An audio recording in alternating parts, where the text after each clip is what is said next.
Sudan's army chief has ordered an investigation into allegations that his troops carried out widespread atrocities after recapturing the capital of Gezira state from their paramilitary rivals.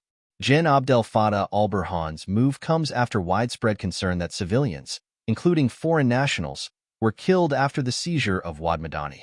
Neighboring South Sudan said on Wednesday that it had summoned Sudan's ambassador to protest against the loss of lives among our innocent citizens. Sudan has been ravaged by war since April 2023, when fighting broke out between the army and the Rapid Support Forces, RSF. Wad Madani, which is 87 miles, 140 kilometers, south of the capital, Khartoum, fell to the RSF about a year ago. The military regained control of it on Saturday. The city serves as a strategic crossroads, connecting several states through key supply highways. It is also the closest major town to Khartoum. A Sudanese rights group accused the military of going on a rampage, killing at least 13 people in Camp Taiba, a village about 20 kilometers away. The UN's humanitarian chief in Sudan, Clementine Nkweta Salami, said she was deeply concerned about reports of retaliatory attacks against civilians in Gezira based on alleged affiliation or ethnicity. The U.S. Special Envoy for Sudan Tom Perriello called the reports appalling and urged the army and allied groups to investigate and hold those responsible accountable. Gen Boren said he had set up a committee to investigate the alleged killings in Camp Taiba and has asked it to report back within a week. He did not comment about the concerns raised by South Sudan and whether the investigation would focus on alleged atrocities elsewhere in Gezira.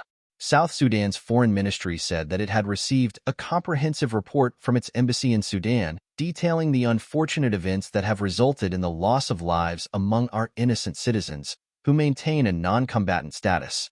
The military has previously accused the RSF of hiring South Sudanese as mercenaries to fight on its side. Social media videos of various incidents, including one showing a man in civilian clothing being thrown over a bridge and then shot at by a group of men, have been widely shared online.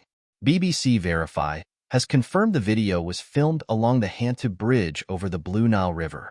We have matched key elements in the video, including the railings and the painting on the railings as seen in the video to earlier videos filmed at the bridge. One of the men involved in the incident, and who is carrying a Sudanese flag, is wearing clothing with a logo used by the Al-Bara'eh bin Malik Brigade, which has been fighting alongside the Sudanese army in Khartoum and neighboring states.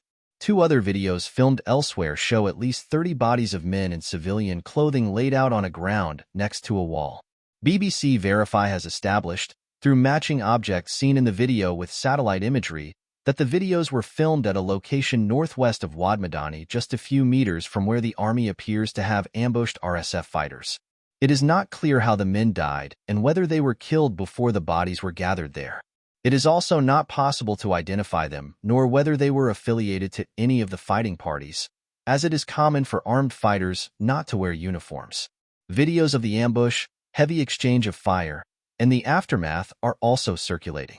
The Sudanese armed forces on Tuesday condemned what it called individual violations in some parts of Gezira state and promised that those responsible would be held accountable.